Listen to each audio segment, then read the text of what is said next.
अगर मैं आपको ये बोलूं कि आपकी 70% से ज्यादा फंजीसाइड्स की स्प्रेज वेस्ट हो रही है और फंगस आपसे भी ज्यादा स्मार्ट हो चुका है, तो क्या आप विश्वास करोगे?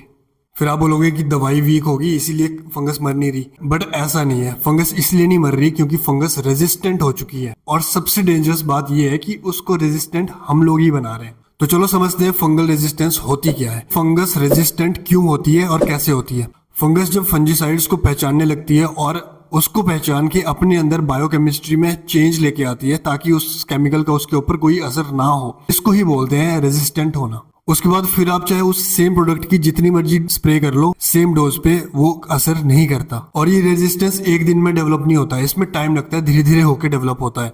और ये एक इरिवर्सिबल प्रोसेस होती है, मतलब जिसको रिवर्स नहीं किया जा सकता। अब ये फंगल रेजिस्टेंस होती क्यों है, इसके टॉप 5 रीजंस मैं आपको बताता हूँ। सबसे बड़ा रीजन है सेम केमिकल का बार बार रिपीट करके स्प्रे करना। वो सेम एक ही प्रोडक्ट भी हो सकता है या फिर सेम फ्रैक ग्रुप के केमिकल्स हो सकते हैं, इसके बारे में आगे बताने वाला हूँ, या फिर ऐसे केमिकल्स जिनका सेम मोड ऑफ एक्शन होता है। 4th नंबर पे आता है सिस्टेमिक फंजीसाइड्स का ओवर यूज। और ऐसा इसलिए होता है क्योंकि फार्मर सोचता है कि सिस्टेमिक फंजीसाइड से जल्दी जल्दी कंट्रोल में आ जाएगा। सिस्टेमिक और कॉन्टैक्ट फंजीसाइड्स के लिए मैंने इससे पहले वाली वीडियो बनाई है, तो उसको मैं फिर से रिपीट नहीं करूंगा। बस ये बात समझ लो कि सिस्टेमिक फंजीसाइड से रेजिस्टेंट होने के चांसेस ज्यादा होते हैं फंगस के। तीसरे नंबर पे आता है अंडर डोज की स्प्रे करना। इसमें आप खुद ही फंगस को तैयार कर रहे हो छोटी छोटी डोज देके, जैसे आप फंगस का टीकाकरण कर रहे हो खुद ही। इसमें फंगस मरती तो है नहीं, बल्कि सीख जाती है जल्दी से और खुद को अडेप्ट कर लेती है। सेकंड नंबर पे आता है फंगस आ गई है तभी सिर्फ स्प्रे करनी है, एडवांस में स्प्रे नहीं करनी। और लास्ट कॉज होता है इसका रॉन्ग टाइम पे स्प्रे करना। शॉर्ट में बोलूं तो हम फंगस को खुद ही ट्रेन कर रहे हैं एक ही फ्रैक ग्रुप के फंगीसाइड्स की स्प्रे कर करके, और बाद में बोलते हैं कि दवाई असर नहीं करती। अब ये फ्रैक ग्रुप क्या होते हैं?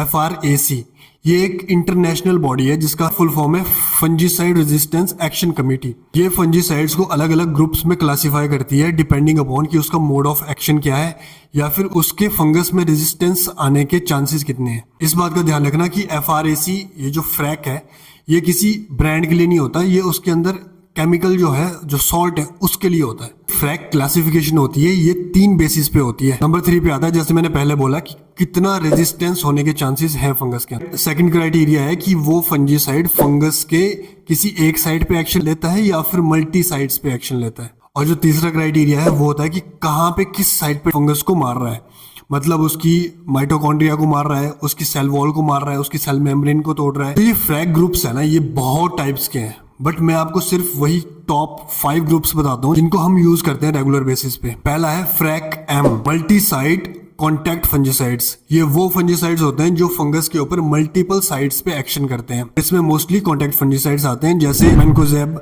M45 के नाम से जिसको आप जानते हो, कॉपर ऑक्सीक्लोराइड, सल्फर। इस ग्रुप के फंजीसाइड्स का रेजिस्टेंट होने के चांसेस सबसे कम होते हैं, इसलिए ये काफी स्ट्रॉन्ग होते हैं। अब मोड ऑफ एक्शन की बात करते हैं। ये फंजीसाइड्स फंगस के डिफरेंट एंजाइम्स को ब्लॉक कर देते हैं, जिससे फंगस अडेप्ट नहीं कर पाता खुद को। इनकी इफेक्टिवनेस 5 से 7 दिन की होती है और ये प्योरली प्रिवेंटिव स्प्रे होती है, मतलब एडवांस में स्प्रे करनी होती है। अब ये किन फंगसीज के ऊपर काम करता है? मैक्सिमम फंगसीज को ये कंट्रोल कर सकता है। ये सरफेस लेवल पे काम करता है, फंगस के स्पोर्स को अंदर नहीं घुसने देता। इसीलिए फ्रैक M ग्रुप को बैकबोन ऑफ रेजिस्टेंस मैनेजमेंट भी बोला जाता है। फ्रैक M ग्रुप की फर्दर क्लासिफिकेशन है अंदर, जैसे M1 में कॉपर ऑक्सीक्लोराइड आता है हमारा ब्लाइटॉक्स, M2 में सल्फर आता है, M3 में मैनकोजेब आता है, M45। तो इसमें ज्यादा डीप जाने की जरूरत नहीं है, नेक्स्ट ग्रुप पे चलते हैं। नेक्स्ट है हमारा फ्रैक 3 ग्रुप, जिसको ट्राइजोल ग्रुप भी बोलते हैं, जिसमें DMI फंजीसाइड्स आते हैं। इसके एग्जांपल्स हैं जैसे tebuconazole, hexaconazole, difenoconazole, propiconazole, etcetera etcetera. इस ग्रुप के फंजीसाइड्स का सिस्टेमिक मोड ऑफ एक्शन होता है। जैसे इंसानों के अंदर कोलेस्ट्रॉल होता है ना, वैसे ही फंगस के अंदर एर्गोस्टेरॉल होता है।